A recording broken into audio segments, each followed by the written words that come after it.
البدع والأهواء، أهل البدع العقائدية وأهل البدع السياسية.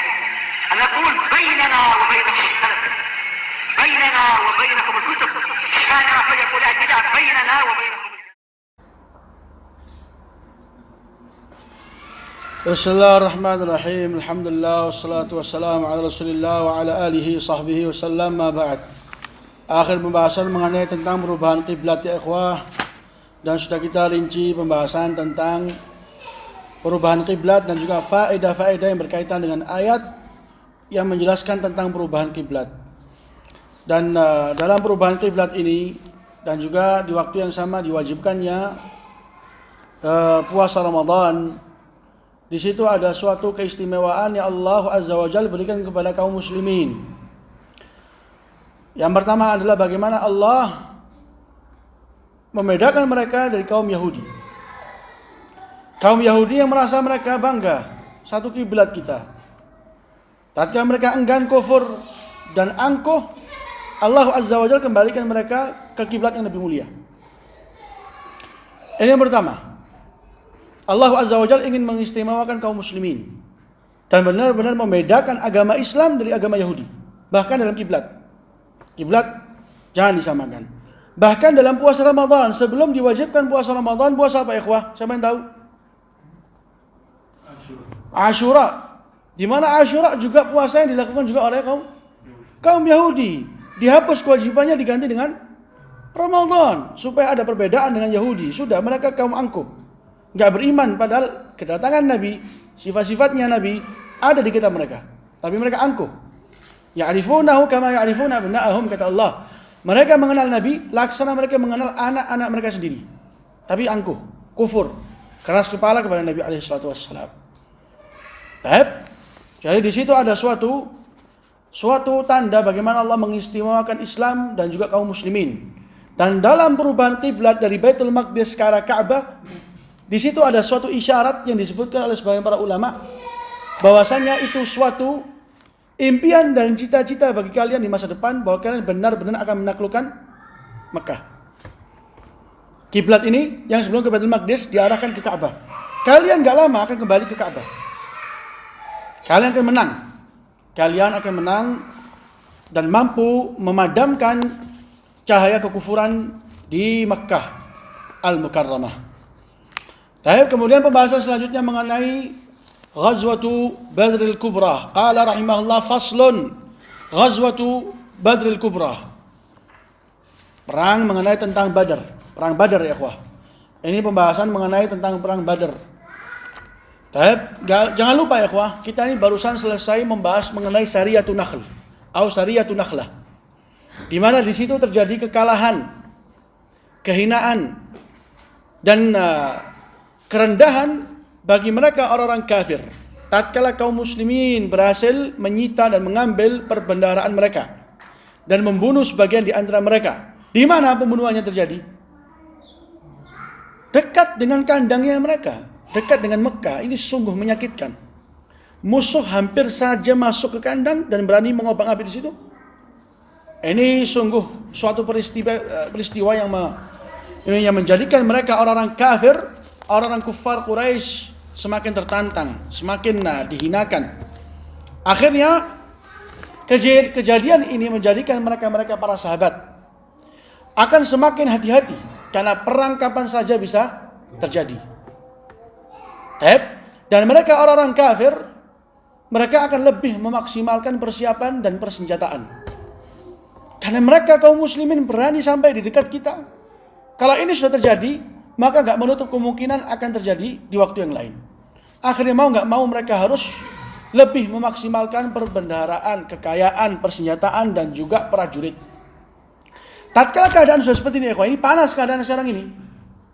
Perang bukan lagi hal yang mungkin, tapi pasti terjadi kapanpun itu. Kapanpun itu akan terjadi. Maka Allah Azza wa Jalla waktu di Mekah, Allah Azza wa Jalla tidak mewajibkan perang. Tapi yang diwajibkan oleh Allah itu apa ya ikhwah? Waktu di Mekah, fasfah anhum, maafkan. Yang Allah wajibkan adalah berpaling. Yang Allah Azza wa Jalla wajibkan adalah bersabar. Waktu Rasulullah dan para sahabat mulai pindah ke Madinah, Allah turunkan ayat yang mengizinkan untuk perang. Belum diwajibkan. Siapa yang ingin perang-perang, kalau memang memiliki kemampuan, siapa yang enggak? Tapi keadaan yang sudah demikian ya ikhwah, mereka kaum muslimin sudah terlanjur membuka pintu perang dan menyalakan api permusuhan. Maka enggak tersisa kecuali Allah Azza wa Jalla menurunkan ayat yang menegaskan tentang kewajiban jihad.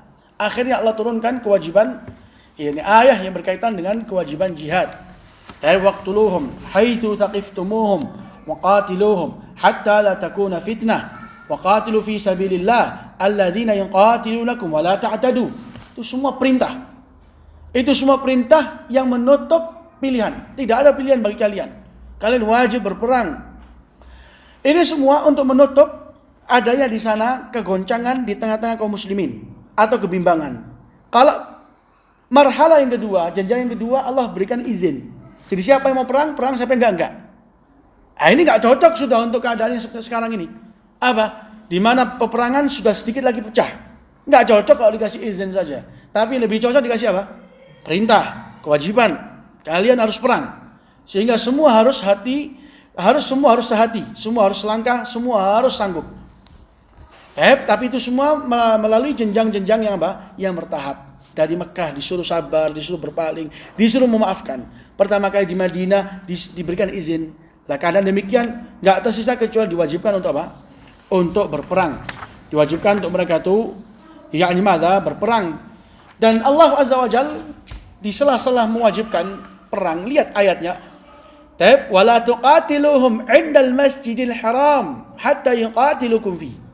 Janganlah kalian memerangi mereka di mana? Di Masjidil Haram. Ini pengkabaran apa maksudnya ya ikhwah? Ini pengkabaran maksudnya perang ini yang hampir terjadi bisa saja di mana? Di Masjidil Haram, di kampungnya mereka. Di kandangnya mereka, sehingga orang-orang kafir waktu mendengar ayat ini dan tahu ayat ini, mereka lebih khawatir. Jadi peperangan ini bukan hanya terjadi di Madinah atau tengah-tengah antara kita dan Madinah, enggak, bisa saja di kandang kita. Lihat, Allah turunkan indal Masjidil Haram, di Masjidil Haram. Jadi memberikan gambaran masa depan kalian wahai kaum mukminin akan kembali ke Masjidil Haram. Akan kembali ke sana. Akan kembali ke sana. Dan Allah Azza wa Jalla sebelum mewajibkan yang namanya perang Badar, Allah memberikan di sana itu suatu permulaan. Di mana permulaan ini bentuk bentuk di mana Allah memberikan tarbiyah bagi para sahabat.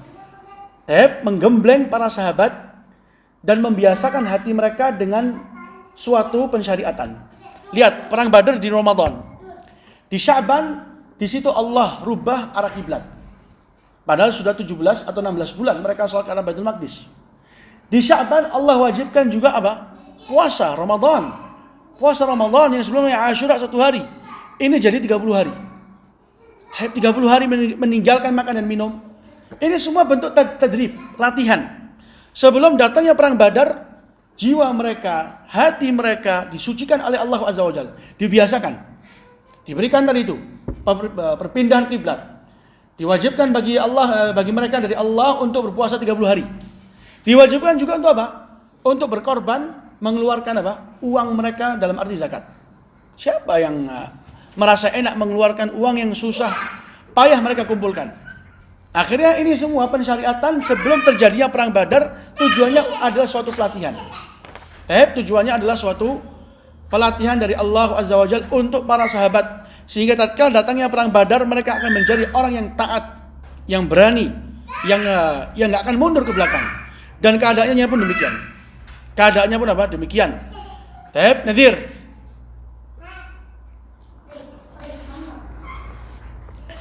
Hadahu.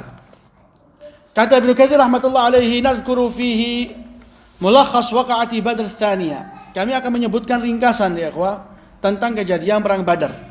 Kata Ibnu Katsir, qala wa hiyal waqa'atul 'azimah. Dia adalah suatu kejadian yang besar. Wallahi dia kejadian yang besar ya ikhwah. Qala allati farraqallahu fiha bainal haqqi wal batil. Allah memilah di dalam peperangan itu antara al-haq dan batil. Peperangan ini dinamakan di Al-Quran dengan Al-Furqan. Yaumul Furqan. Yaumul Furqan jadi yaum yang membedakan, yang memilah antara kebenaran dengan kebatilan. Sehingga kebatilan dia semakin redup, kebenaran semakin menyala, semakin tinggi. Di situ kebenaran al-Islam dan kaum muslimin, mereka memiliki kewibawaan, mereka memiliki nama, mereka memiliki kemuliaan di mata mereka orang kafir dan juga orang-orang Arab yang ada di sekitar. Demikian juga orang-orang Yahudi yang ada di Madinah serta orang-orang yang ingkar dengan kenabian Nabi alaihi salatu wasallam dari kalangan Al-Aus wal Khazraj, yang dimana di akhir keadaan mereka menjadi sosok kelompok munafikin. Jadi kalau mau menampakkan kekufuran selepas kemenangan Badar nggak mungkin. Kalau kita mau beriman, kita nggak cocok dengan dia seorang nabi, maka nggak tersisa mereka mengambil jalan tengah, yaitu menampakkan keislaman dan menyembunyikan kekufuran mereka kaum munafikin. Kapan munculnya? Selepas peperangan Badar. Selepas kaum muslimin sudah mulia dan berwibawa. Qala wa azzal Islam, di perang Badar Allah Azza wa Jalla memuliakan Islam. Ya ikhwah, di perang Badar itu benar-benar Allah memuliakan Islam. Dan kejadian perang Badar itu merubah bagaimana pola perjalanan nasib dunia. Nasib dunia di waktu itu dipegang dengan banyak kerajaan yang besar dari kalangan Persia, Romawi. Tapi ternyata itu semua peredaran jalannya kehidupan itu berubah dengan adanya perang Badar. Padahal perang Badar itu yang dimana Nabi SAW dan para sahabat masuk di dalamnya dan berperang, mereka nggak dikenal dengan persenjataan, nggak dikenal juga dengan tempat yang strategis dalam arti memiliki banyak hasil bumi atau semisalnya, nggak ada, tidak ada sama sekali. Tapi dia kok bisa perang ini sangat agung? Kok bisa perang ini bisa merubah nasibnya dunia?